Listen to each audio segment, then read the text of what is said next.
中国的很多故事开头都像童话，结尾却像讣告。高铁就是其中最典型的一出。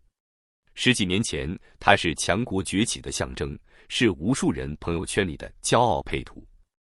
动车飞驰，桥碎成网，列车如箭。那时的我们真以为铁轨通到哪里，繁荣就能跟到哪里。可2025年的今天，你会发现，一条条闪亮的铁轨正在变成废铁，一座座豪华的高铁站正在长满荒草。那些曾经为高铁欢呼的小城市，反而被高铁拖进了债务的深渊。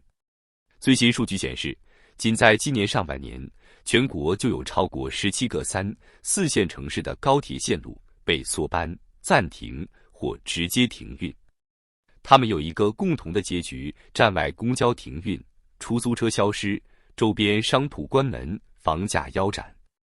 高铁没带来繁荣，反而带走了最后一点生气。比如甘肃临夏，那是全国最后一个通高铁的地级州。2024年底刚开通，没撑到1年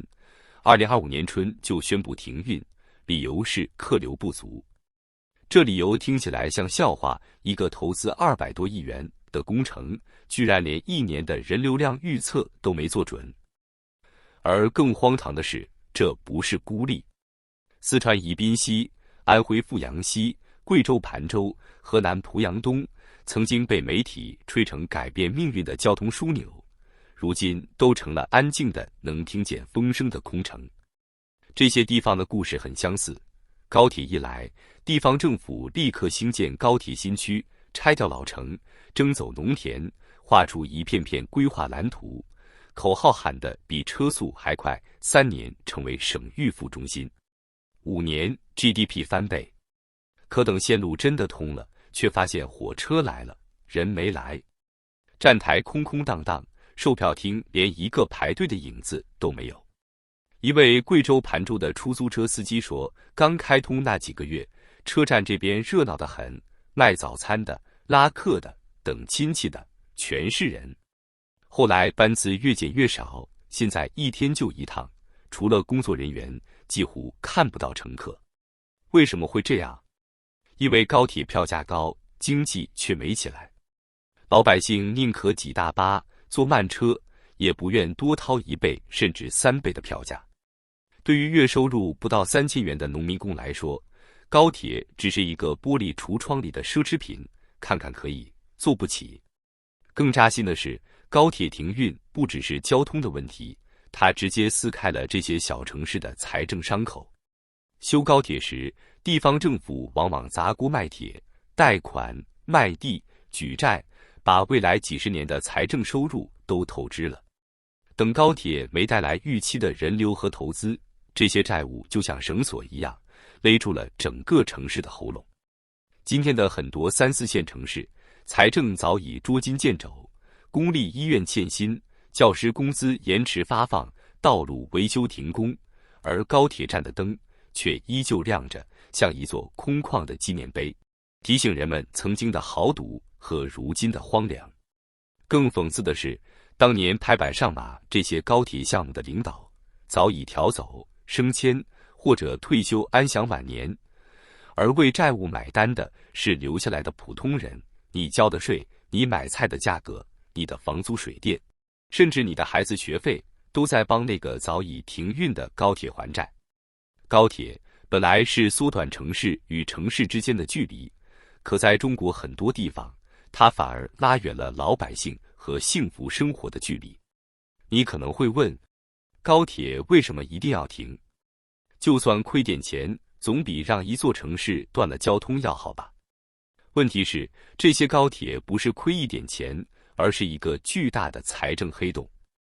根据中国国家铁路集团披露的数据，到2024年底，全国铁路负债总额已经突破6.1万亿元人民币，其中高铁是最大的成本吞噬者。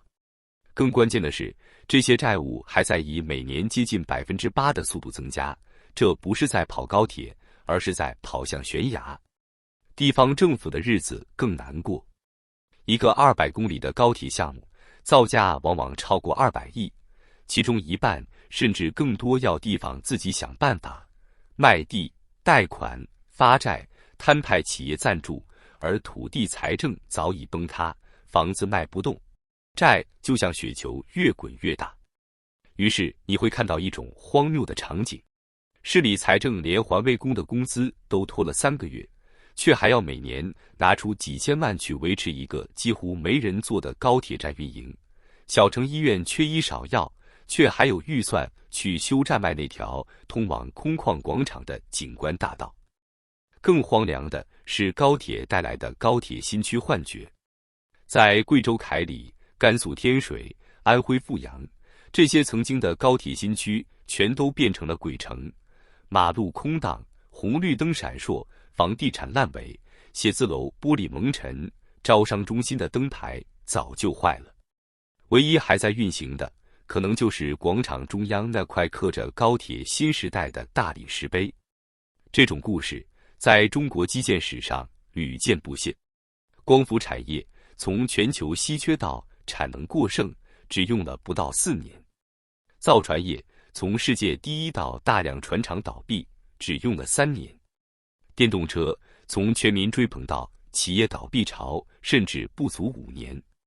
高铁也一样，集权体制的魔法是，一旦一个产业被选中，它会在短期内被吹到天上，然后被硬生生摔到地上。这一切背后的逻辑其实一点都不复杂。在这种政治体系下，任何经济项目首先是政治任务，其次才是商业项目。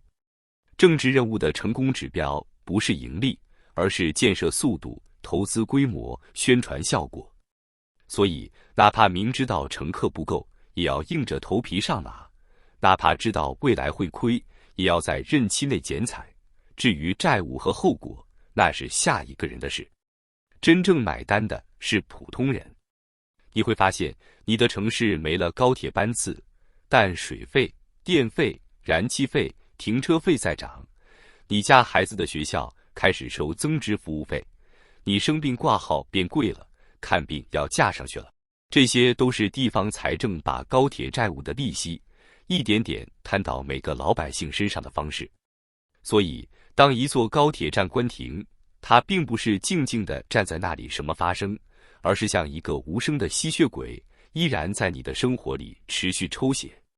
它不跑了，但它的债务还在跑，跑在银行的账本里，跑在地方财政的赤字里，跑在你每个月交的各种费用里。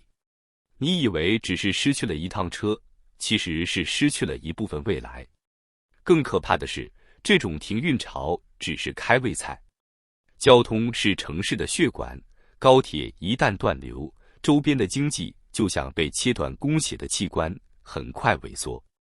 你会看到商圈关门，写字楼空置，房价下跌，年轻人搬走，留下的只有老人和孩子。失业率飙升，税收减少，财政更加枯竭，形成一个死亡循环。这不是假设，而是正在发生的事实。2025年上半年，贵州六盘水、甘肃临夏、广西崇左的 GDP 同比下滑都超过了5%，其中服务业和零售业的跌幅最惨，商铺租金降了一半，还是没人租。甚至有县城的出租车司机说，现在一天能跑满100块钱就算运气好。而中央的态度更让人心寒，他们不会承认高铁是失败的投资，也不会直接宣布破产停运，而是用优化调整、升级改造、客流调整这些看似温柔的措辞，把真相包得严严实实。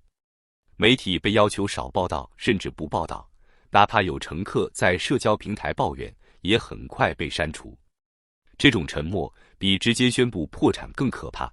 因为它意味着没有人会为此负责，没有人会吸取教训，没有人会阻止下一次更大的泡沫诞生。别忘了，中国还有一堆正在吹起来的新高铁，只是他们换了马甲，叫低空经济智慧城市氢能交通。模式和当年的高铁一模一样，疯狂立项，天价投资，铺天盖地宣传，基层砸锅卖铁配合，短期看起来一片繁荣，长期一定是债务深渊。如果说高铁泡沫是过去10年的财政炸弹，那么新的产业泡沫就是未来10年的地雷阵。今天的停运潮只是序幕，真正的大坍塌还在路上。